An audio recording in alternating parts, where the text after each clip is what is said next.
Minnesota is home to two of the most livable cities, the most beautiful natural scenery, and one of the most industrious, creative cultures in the world. In recent years, a thriving democracy of checks, balances, and an adversarial media have been replaced by political rivalries and corrupt officials more focused on delivering for donors and interest groups than honoring the public trust. Increasingly, local media seems to be in lockstep with this enterprise. In the spring of 2020, this system broke down and sent shockwaves throughout the country. Minnesotans' ask is not about politics. It is about the breakdown in transparency and accountability to the public. We are asking what can be done to bring sustainable balance back to Minnesota government.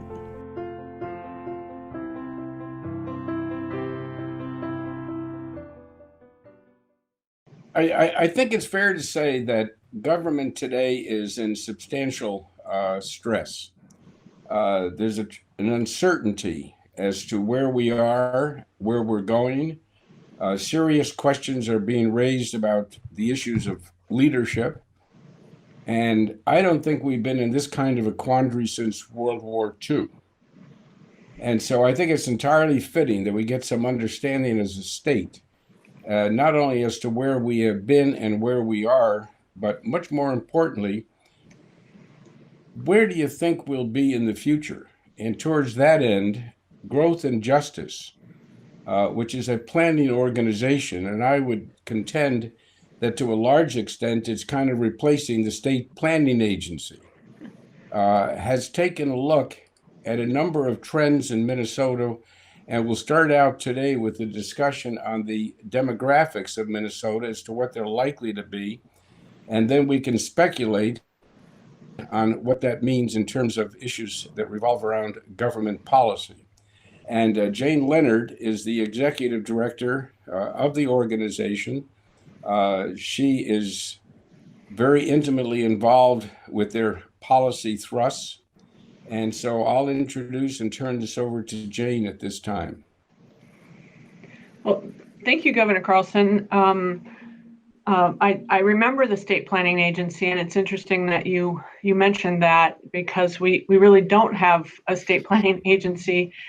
We do have anymore. We do have a state demographic center, and I think that the work that they do is really telling us that changes are happening all around us. And as you also pointed out, we're in an unprecedented time in terms of government stress in every sector. And while there is a lot of stress, I also have a lot of hope. I work with a lot of young people who are trying to pick up the pace and see the state as a whole again.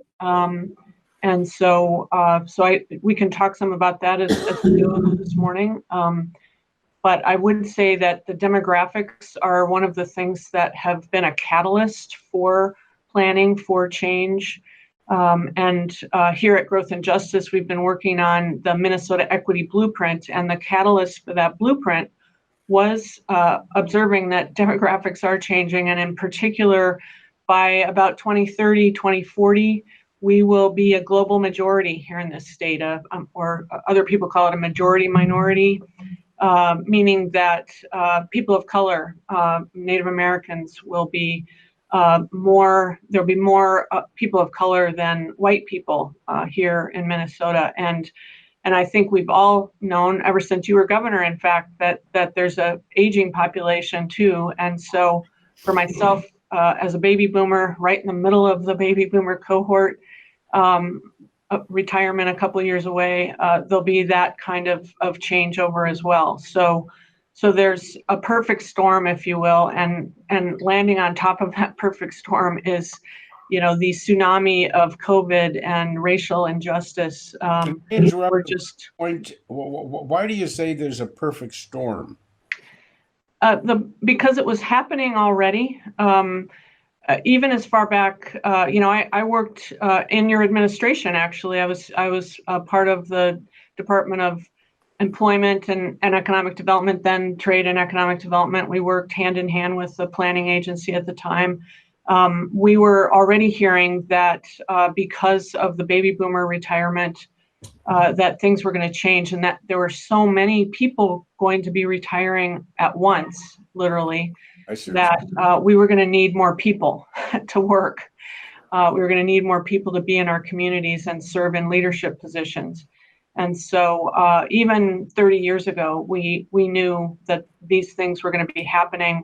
And we knew, too, based on the immigration patterns, that we were going to be a much more diverse state in terms of people of color and ethnicities. And so here we are in 2020, just 10 years away from when we really do become that flip of a majority minority, a global majority. And then people like myself will be 10 years older, and I will definitely be retired, probably working part-time, but retired. So that's what I mean by the perfect storm. And that's why we said we need to be more comprehensive in our planning and our thinking. We need to think cross-sector. We need to think cross-issue. And so the blueprint really takes a look at 3 areas of equity, regional equity, and we were working on that also 30-some years ago with the creation of the initiative foundations and working hand in hand with the regional development commissions. I think Minnesota's always been pretty good at regional planning, pioneered the Metropolitan Council and the regional development commissions all the way back into the 70s. And then the state planning agency was, during your administration, still helping to coordinate that kind of regional kind of planning between the state and regional organizations and cities and counties. And we've kind of lost that, I think, over time, in part because there isn't a state planning agency. And state demographics has taken over. Yeah. If I can raise a question with you on this, I think the reason we got out of the business of long-term planning because we were very uncomfortable what they were seeing. I think that was a very political decision, which I think is having very negative effects today. Yeah, I mean, it kind of shows, and I know, Paul, you were trying to get a question in, but I think it shows maybe even a lack of courage about dealing with the hard stuff. That's correct. And the hard stuff means that you have to work on things every day, every week, every month, every year, and see ahead more than just the next quarter of time. And so that's, as you said, and thank you for that compliment, Governor Carlson, Growth and Justice has been looking at both the immediate, the midterm, the long term. And we hope that we represent our policy development in that kind of a frame. So Jane, I like to think of democracy as being the best form of government for a number of different reasons. One, of course, is moral and philosophical in terms of the rights of people, but also the same argument we make for capitalism, and that is, in a democracy, the best ideas win out. And it seems to me that we've lost our marketplace of ideas, that all of our discussions relate to what tribe one's in, one's ideology. How do you make planning, for lack of a better word, sexy again? How do you get people excited about planning when they're saying we're in the midst of what some have called an apocalypse and say we don't have time to plan, we just have to act? Mm-hmm. Well, I think you're right on about the marketplace of ideas, and it's interesting. I feel like my entire career has sort of been trying to keep that balance between a market economy and a civic society. And in fact, I think what's happened is that our civic society has become more sort of market oriented in a way. And so we need to get that balance back. And I think that some people are very happy to do long-term planning. Others are wanting to do the more immediate. And so how do we get that blend? How do we get that blend of people, again, who are long-term thinkers working right alongside the folks that are working for the immediate needs? And we're seeing that with the COVID response. We're seeing that with the response after George Floyd's murder, that we need definitely to do rebuilding and recovery. but we also need to put into place plans for the long term and for really restructuring our institutional responses. And I think that's what Minnesota was good at maybe a generation ago, when indeed, we did help set up the initiative foundations, for example, as a way to invest in regional business development and try to keep wealth closer to home. And I think it may be time again, and that's part of what the blueprint is telling us, is that we need that more comprehensive systemic look alongside the equally hard work of trying to rebuild from just, tragedy after tragedy. So, well, Jane, I have a question, if I could. How does the community get input into what you're doing? Like, are there listening sessions? Like, how do you engage with community to see what they're needing? Yeah, definitely. And it kind of goes back to what Paul was talking about, the marketplace of ideas, that, policy, I think, in some regards has been over time left to the politicians, if you will. And what we're trying to do at Growth and Justice, and I think what we've been doing for making sure that community voices are heard, and not only heard, but engaged in the work of policy development, of policy research.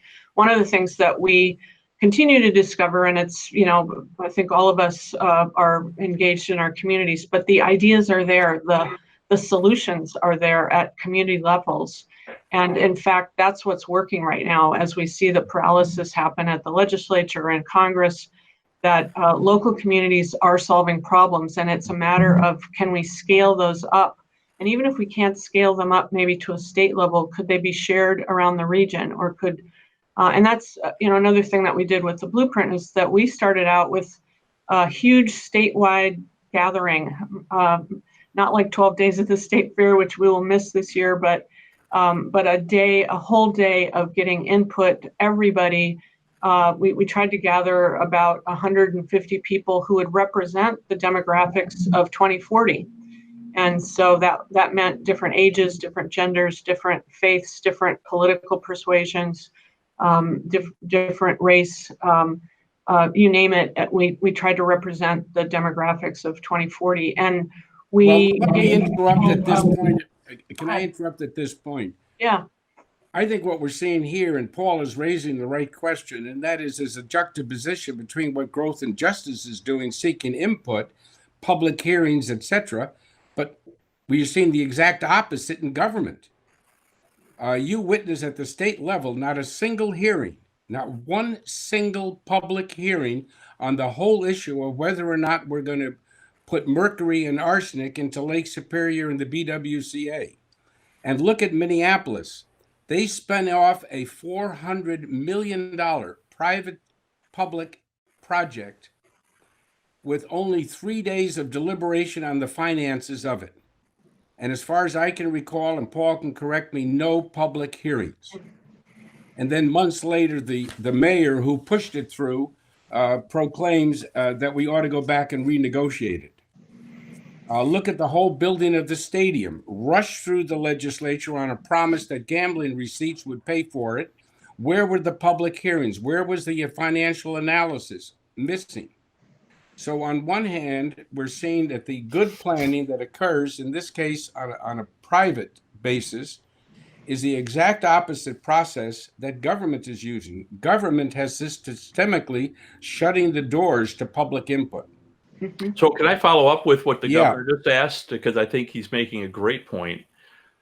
Have you talked to anyone in the legislature about having a public hearing in which Growth and Justice could share your findings in a public hearing of the legislature?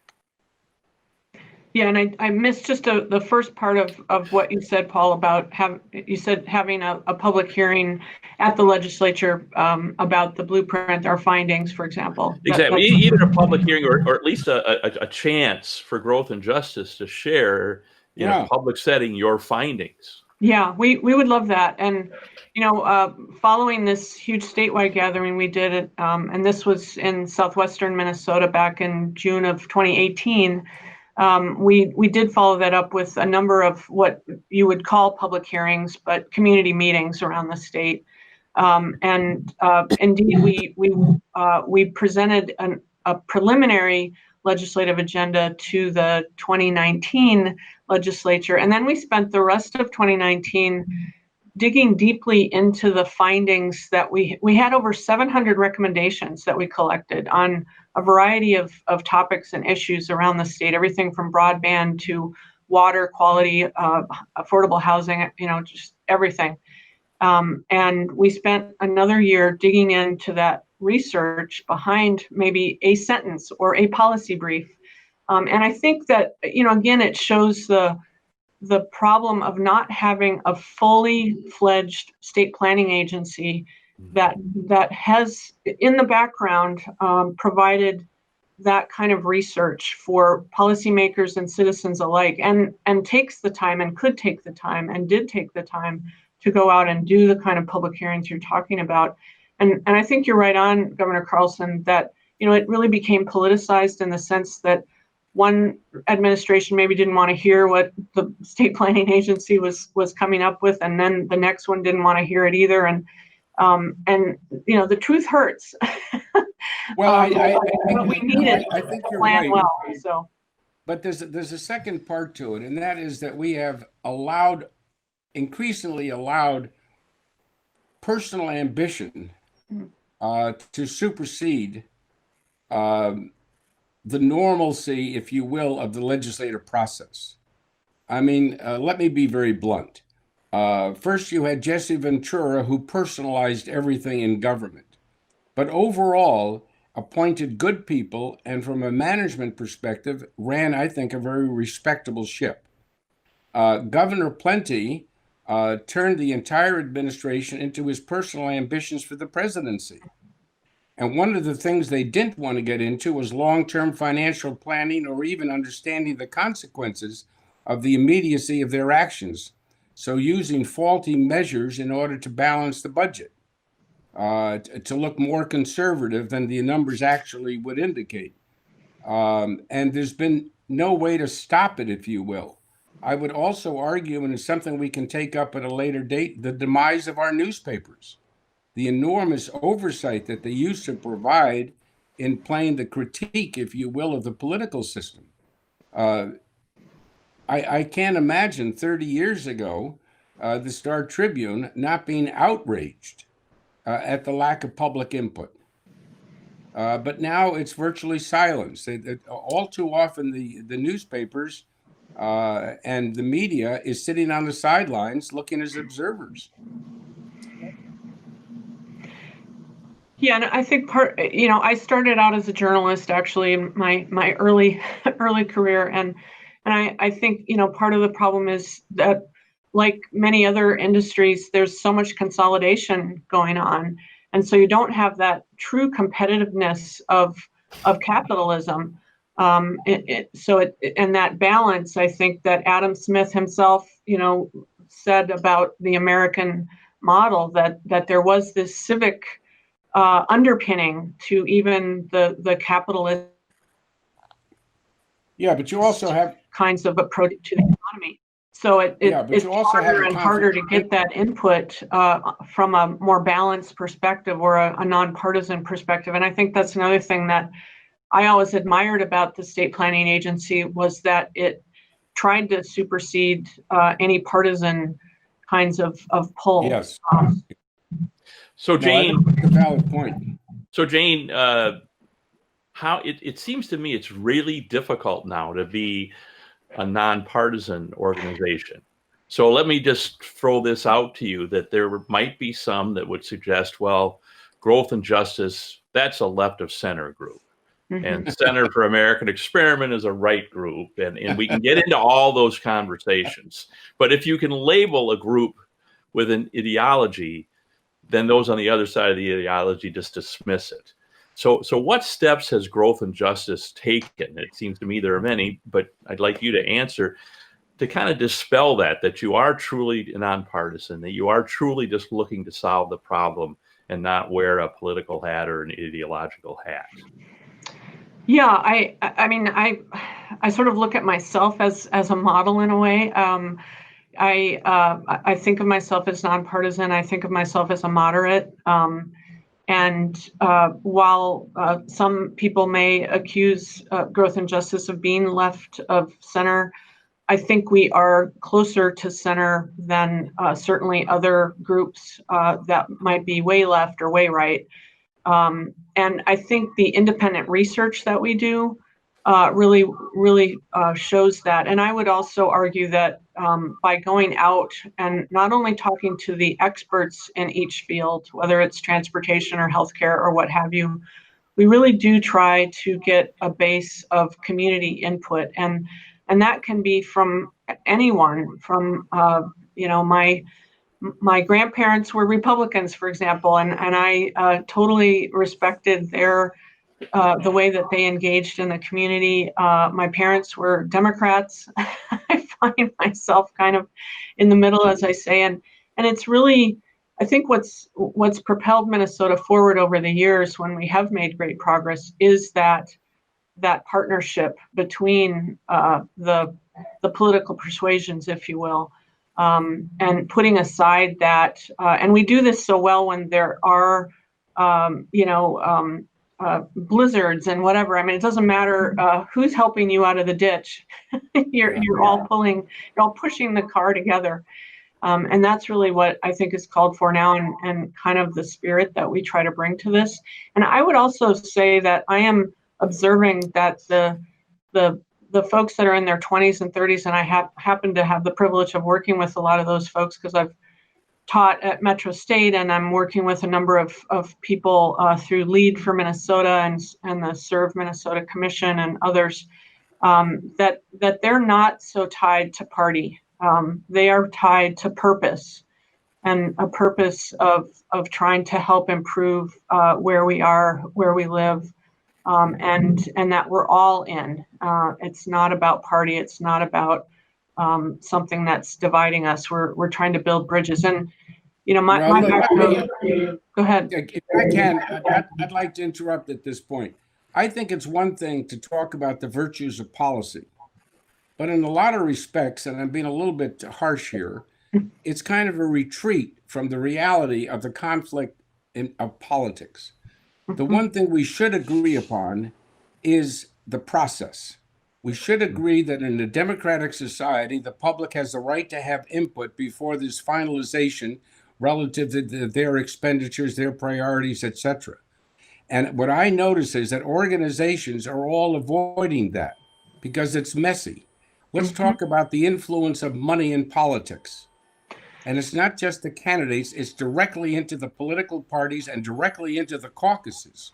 So the caucuses, frankly, who are supposed to be neutral and work on behalf of the public, are in fact paid for by the lobbyists. That's a basic fundamental conflict of interest. We have noticed time and time again in both the city of Minneapolis, which is now really in a state of great uncertainty, and the state of Minnesota, a shutting down of public input to the point where you can't even get a letter that answers a question you raise about massive expenditures or destruction of our environment. And I'd like to see us, and I think that's one of the purposes of this program, is to try to raise those kinds of controversial issues that the political system has been avoiding. And bear in mind, much of this is caused not by one political party, but frankly, by the coalescing of both. Mm-hmm. Therein lies that, because that's something that we never anticipated. We anticipated that one party would hold the other accountable, but we never thought of what would happen if the two of them agree. Yeah, it has felt like over the years, going from one side of the ring to the other, and where do we get to the middle again? Yeah.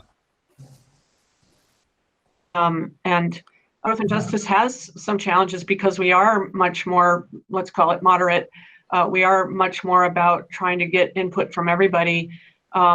And we're not just a sort of one issue organization either. And I think that there's been a polarization of even organizations that are so keen on just their issue to the ignorance perhaps of other issues that may be affecting that. And that's, again, and that's how some people are elected to office too, that they've had an experience in their own life, and so they are a firm child care advocate, or they're a firm whatever, and all of those issues matter for sure.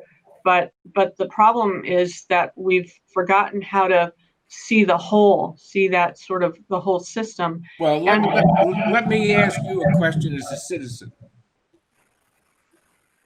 The city of Minneapolis has put $600 million into a football stadium.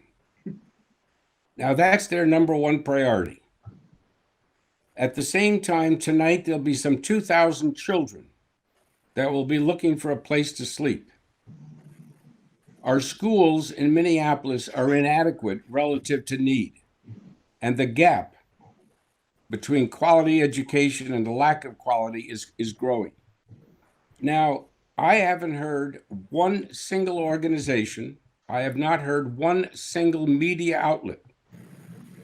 The only person I've heard speak on this, frankly, is Paul Ostrow and a small group of people. Why is it that discussion of priorities is being shut out of the discussion?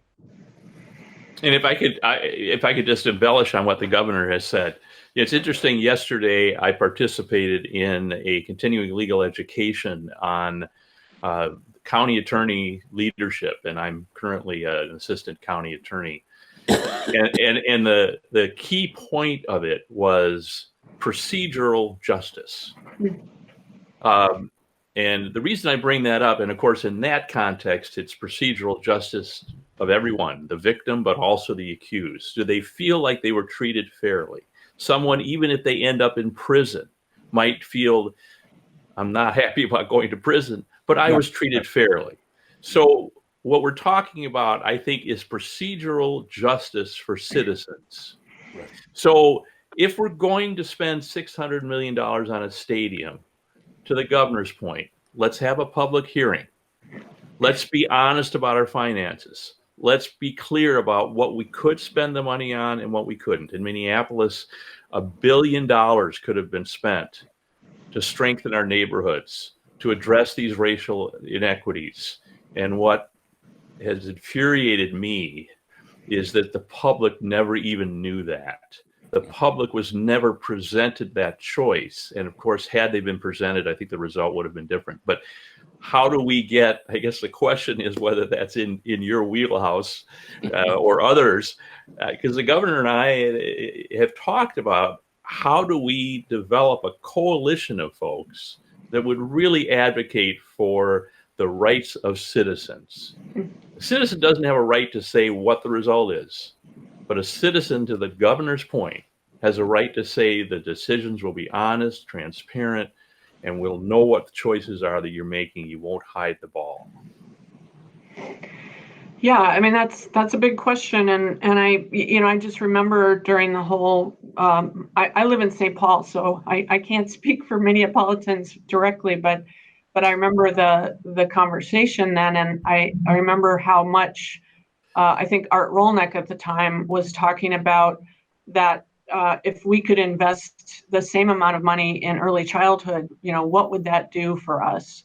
And that got around to, some policymakers and maybe some people like ourselves who follow these things, but it didn't really get into the level of parents and neighborhoods and what have you. And we didn't have that full discussion of priorities. So I think that we have a lot of work to do to rebuild our civic fabric. And I know that you both are part of organizations that are trying to do that. And it's interesting. I don't know if you've had a chance to watch Hamilton on the streaming, on Disney Plus. But I did watch it, and I, some of the same tensions were happening then as we were creating this country. Who was going to get to talk? Who was going to get to have influence? I just finished watching the PBS special on the suffragettes, on suffrage, on women's suffrage. And, to think that for so long in this country's history, women did not have the vote, until 1920, my goodness, So I think it's on all of us for every generation to try to rebuild that civic fabric. And I think we've kind of let it go over the last dozen years, 20 years, what have you, and have become enamored with the next shiny new thing instead of the hard work of working together, as you pointed out so many times this morning, of sitting down with people that we don't agree with on everything and trying to figure out what we can work together on. And I think part of it is just getting to know each other as people. And we don't have time for that often because we are stuck on our devices. So Jane, I have a question for Val. And because you mentioned Hamilton, and I don't know if the governor's had the opportunity to see it, but there's the song, I Want to Be in the Room Where It Happens. Mm-hmm. Mm-hmm. Maybe that should be the name of our show. There you go. Maybe that should be our jingle. We want the people of Minnesota Yep. to be in the room where it happens. And that's what's Yep. not happening. That's right. I think we're still avoiding something here. I think it's become very common for all of us to say, gee, if only they could work together. We see public official candidates, every one of them, elect me and I'm going to work across the aisle. And then we see the same partisan divide. But let's talk about what we don't talk about. We talk generally about money in politics, but we don't get into specifics. Why is it that we have not had one media story on the amount of special interest money that comes into the political caucuses? That speaks loudly. Mm-hmm. Why is it that we empower one or two or three individuals to virtually speak for the entire 201 members of the legislature? Why do we have secret negotiations? Why was it that we closed the discussion off on when Nick Coleman wrote a critical column on how the conference committee handled the stadium and talked about the lobbyists running in and out of the room with amendments so they could get more money, more power? Why was it that he suddenly disappeared from the Star Tribune? And why was that discussion shut off? I'd like to see this show get into the areas that everybody else studiously avoids. And let's get into the dark money that enters both political parties via the national outlets. That's why you don't see any reform in Congress. Let's talk about the impact it has on individual candidates. Why is it nobody has told me yet? Not one person can explain why we have not had a single public hearing in the state legislature over the mining issues that threaten the very existence of the largest body of pure water in the world, Lake Superior and the BWCA. Mm-hmm. Why is it that we have not had a single editorial, not a single outburst, except from people like Paul, about the misspending of public monies by the Minneapolis City Council? I'd like to see us dig in that. I know next week's show is going to focus on Minneapolis, and I guess this is a lead into it, because that's a city right now that is in very serious trouble. And so, yeah, well, Jane, I'll cease there. Paul, let me turn to you. No. So, Jane, I know we don't necessarily intend to put you on the spot to address all of these things, but we're so glad that you're with us, and will tolerate our frustration. But the governor and I believe Val as well, share a deep frustration about this state that we love so much, a state that the governor served, of course, as auditor and as governor, and I like to think in my own way served when I was the council president of the largest city. We care about this state. And you have these ideas that are compelling ideas, and where it affects your work, it would seem to me, would be ideas, and many of them are ideas that probably 80% of the people of the state would agree on. Yes, I agree. That you can't get done, and you can't get them done because of these things we're talking about, because of these political influences, because of the dark money, because certain power is in places. And that is got to be incredibly frustrating for your work and the work for other organizations, when you know that you have solutions, at least partial solutions, that can't get done. Yeah, and I thank you. I don't mean to get off the hook on trends, but I think that starting with local places, and Minneapolis is a huge local place, but trying to rebuild that public input process, that public input infrastructure, and the willingness and the courage of elected officials to truly be a part of that public input. And I know we've got this legislature and Congress that are models of paralysis, and and it is frustrating because there are so many good ideas that are out there. There are incredible solutions waiting to be applied. If we can just get some of them in front of the people who can move the levers. It'll be interesting, I think, to see what happens in this next election, as seats might change, as things might change, even in the federal system as well. But we always have to, I think, be working on gathering community input. And again, I kind of go back to my own background as more of a community development person. And I mean that in the sense of gathering all of the ideas, gathering the input, gathering the work and the engagement of community members, and then applying that as well to the policy making, so that it's not just the back rooms and the closed rooms, but it's like we are, as in the Hamilton play, in the room where it happens, and in the room where it happens at every stage of the development. So that's one of the things I really admired about your administration, Governor Carlson, is that we always regarded you as the maverick. That you respected the two-party system, or even the three-party system, or what have you. That we do hold each other accountable. And right now we're in this time period where power has just corrupted so many people and so many organizations, parties, if you will, and we have to get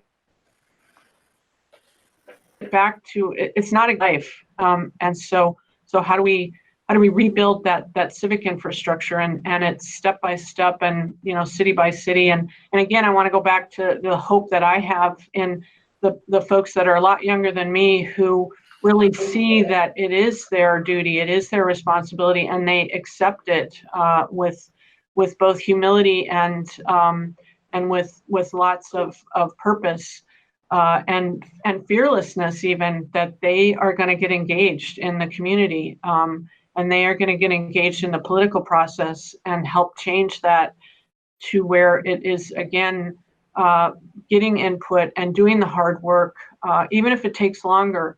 I look at what happened with the session just finished here, the special session, and not being able to pass that bonding bill yet again, and how important those are to pass, even though we've got really incredibly important things of immediate need. But when you think about how much money we've spent now on COVID, on the economic recovery, trillions of dollars.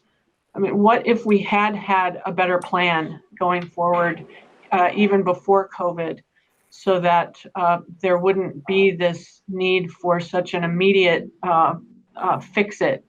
So it's on us to rebuild our deeper planning, our longer term planning, and our longer term ways of getting input from community members. So Jane, if one of the 500,000 people that watch this show, that's what we're hoping for, right, Val? All right. Okay. Or even more. It's a good start.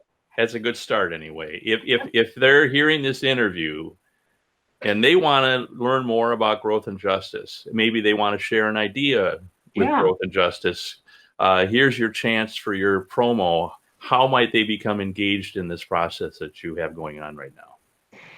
Yeah, well, they can certainly go to our website and sign up for our newsletter. We have a weekly e-news, and you just go to Growth and Justice, all one big word spelled out. I don't know, maybe Val, on the show, we can print that out somehow. You can get, I'm just going to hold it up. I think if I can see myself in my little screen here, you can get a printed copy for those of you who like to hold it in your hand, or online. It is at Growth and Justice /facts and fixes. But if you go to our website, you can find it there, and you can look through it by chapter. There's an opening chapter on human capital. There's one on economic development. There's one on infrastructure, and the biggest chapter is on environmental resilience. And like I said earlier, we gathered 700 recommendations, boiled them down to about 140. You name it. If you have some idea, it might be in here already. If it's not, let us know. And we're continuing to collect ideas and recommendations. And our hope is then, as you mentioned, Paul and Governor Carlson, we'd love to speak to the next legislature, the 2021, and we do plan to present a legislative agenda based on the blueprint, but also based on all the input that we are getting over this year through virtual meetings. And hearing from our, I don't want to call them constituents, but the folks that follow growth and justice and the outreach that we're doing. So I really appreciate this opportunity to talk with you. So I have one last question, and then I'm going to turn it over to the governor and Val for any last comments. I am going to put you on the spot a little bit. If you could have the legislature do 3 things that you believe are 80-20 issues in the state that are broadly supported, what 3 things would you have them do? Wow. I would have them finish the job of covering the state with broadband. We're getting close, and people would be surprised that some parts of the state, and I know we talked about this a little bit earlier, Governor Carlson, that some of our greater Minnesota places are actually covered better with broadband than some places in our inner cities and exurbs. I would have them work on childcare funding as a part of a bigger economic development bill that would also include affordable workforce housing and transportation. We tend to segment transportation in its own kind of lane, but for the committees, for example, to work together on childcare, transportation, and housing, you'd have a lot of work done then in terms of talent retention and talent attraction for Minnesota. And I would also then work on water quality and the climate work that needs to be done, because if we don't have our natural resources in order, Minnesota doesn't have an economy.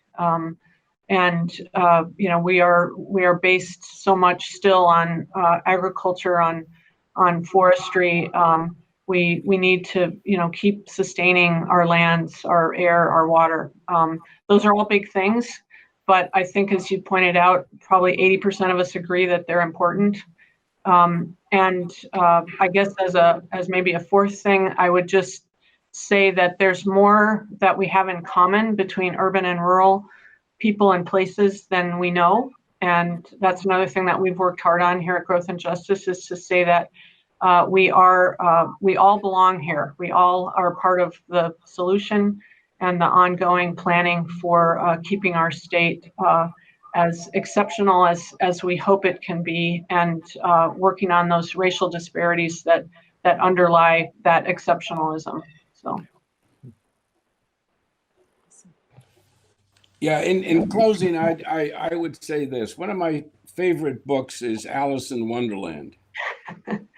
And in it, there's a phrase that suggests if you don't know where you're going, any road will get you there.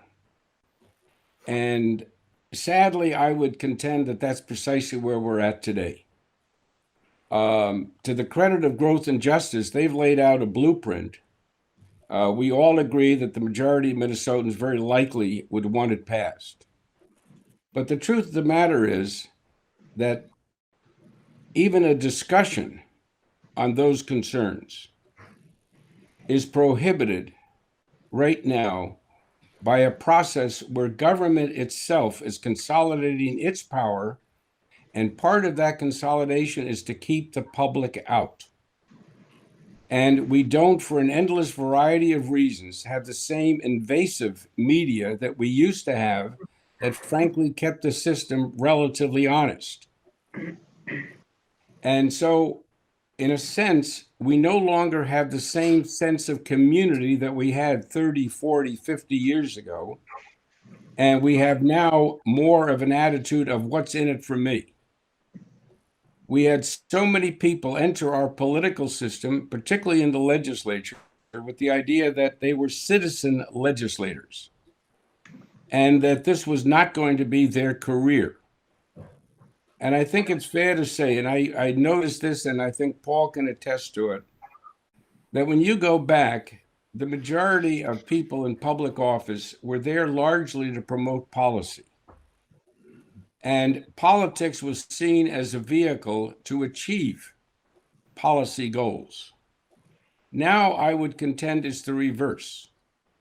It's almost 100% politics, and policy is used occasionally as a vehicle to bring other people in and build your coalition. And unless we alter the process of government, I'm very fearful of where we're going. On the national level, we see very clear trends towards autocracy. But in the state of Minnesota, I see a state that is rapidly evolving into a non-agenda state. Endless special sessions, the inability to get anything done, but more importantly, I don't see the big vision. I mean, when the big vision of a legislative session is to pass a gas tax, we've lost sight of all the things that you in Growth and Justice are discussing.